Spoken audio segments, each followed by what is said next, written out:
Post-traumatic slave syndrome is an explanatory theory that really looks at multi-generational trauma.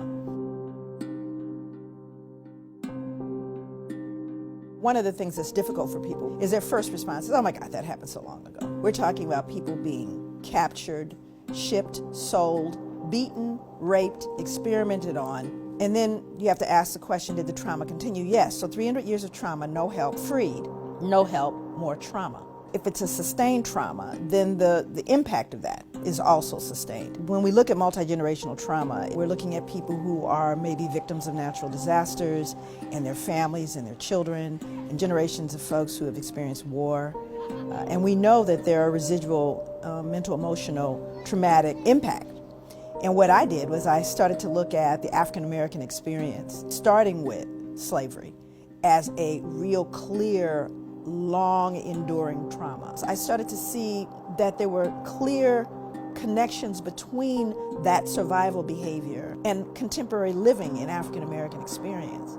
I started to see common behaviors that I took for granted as, well, cultural. There's adaptive behaviors, survival behaviors. Well, what are they? Let's just say 2019, you have a black mother and a white mother. The sons go to school together. They find themselves at a meeting. The black mother leans over to the white mother and says, I just wanted to mention to you that I noticed that your son is really doing quite well. And the white mother's response is, oh, thank you. She begins to go on and on about he won the science fair, his uncle's an astronaut. She's just oozing. She realizes the black mother's son is actually excelling her son. And she says, well, wait a minute. Your son's the one that's really coming along. And the black mother responds, oh my God, he's a handful, but oh, he just works my nerves. Now, when I'm working with African American people, it doesn't matter what the audience is. It doesn't matter what class. If I were to ask, is she very proud while she's saying those denigrating things? And everybody laughs and goes, of course, there's a secret. Because everybody black knows that even though the black mother is going, oh my God, she's really proud. So now let's roll that scene back 300 years. And let's say this black mother is working in the fields and a white slave owner comes through and says, wow, that boy is really coming along. What is she gonna say? No, he's not. He's stupid. He's shiftless. He can't work because I don't want you to sell him. So I denigrate them to protect them. That is called appropriate adaptation when living in a hostile environment. The little white boy, say Timmy, he feels really comfortable and happy about what his mom just said about him. And Trey looks at his mom and wonders, why can't you be proud of me? Because he doesn't understand the secret yet. And by the time he learns the secret, he will have already been injured by it. Post-traumatic slave syndrome. PTSD is a disorder that occurs as a result of a single trauma. You don't even have to be there to actually get a diagnosis of post-traumatic stress disorder. You could just hear about something horrific happening to someone you love. So you have people who have experienced it firsthand, people who have witnessed it in their environment, right? People who are continuing to be oppressed. That exacerbates any possibility of healing. So it's not post-traumatic stress disorder, because then it becomes part of what we call your socialization process. So you begin to normalize a way of living and being, everything from what we eat to what we believe it means to be a friend. All of these things are colored by history.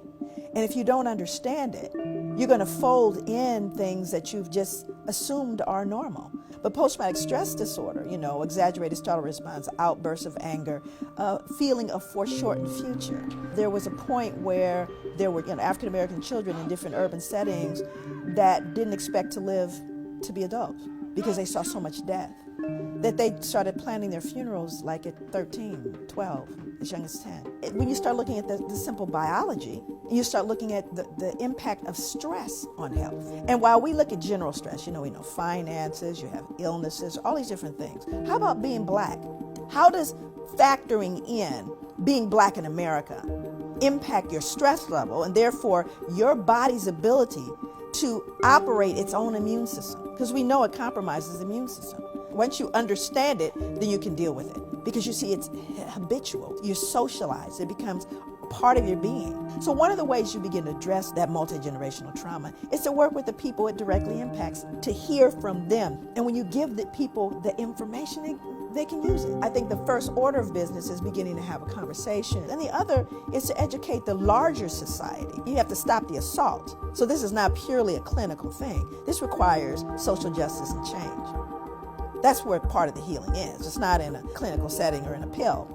It's in fairness and justice and safety and equity. We got to work with some of those clinical things, some of those issues of panic and anxiety. And we also have to deal with the fact that you have a system that is set up to oppress you and to continue to injure you. Both those things have to be dealt with. And they cannot singularly by themselves affect a change. They have to be done collectively.